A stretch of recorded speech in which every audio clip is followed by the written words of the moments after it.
A lot of users have recently raised complaints regarding an issue about their iPhone 10 that reportedly started to disconnect from the Wi-Fi network after an iOS update. Some of them resorted to the usual tweak of turning the Wi-Fi feature off and on, but to no avail. This problem isn't really serious and there's always something you can do about it. Hey guys, in this video, I will be showing you what to do if your iPhone 10 keeps disconnecting from the Wi-Fi network after the recent iOS update. First solution: restart your network device and force restart iPhone.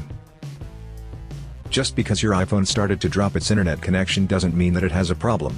It is possible that such issue is caused by a failing network device.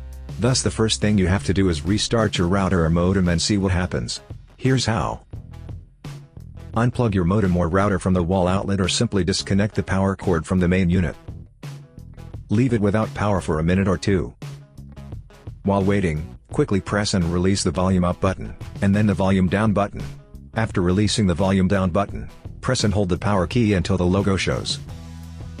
Now plug the power cord of your network device back into the wall outlet, or reconnect the cord to the main unit. Wait for the device to become online and your phone to finish rebooting, and then reconnect to the network.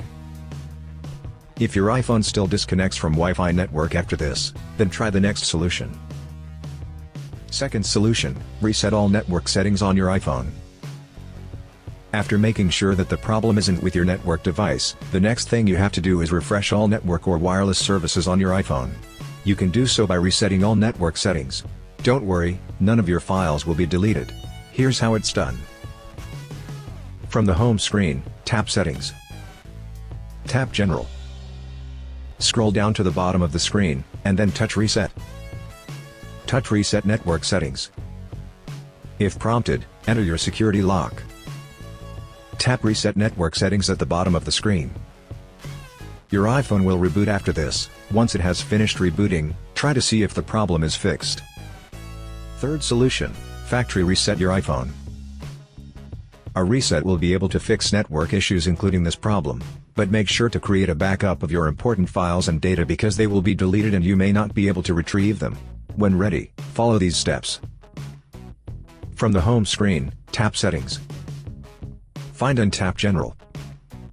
Scroll down to the bottom of the screen, and then touch Reset. Tap Erase all contents and settings. Tap Erase now.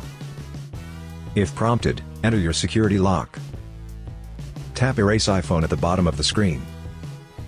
Tap Erase iPhone again to proceed. Now enter your Apple ID password, and then tap Erase to proceed with the reset. Wait until your iPhone has finished the reset, and then set it up as a new device. I hope that this simple troubleshooting guide has been helpful. Please support us by subscribing to our channel and enabling notifications. Thanks for watching.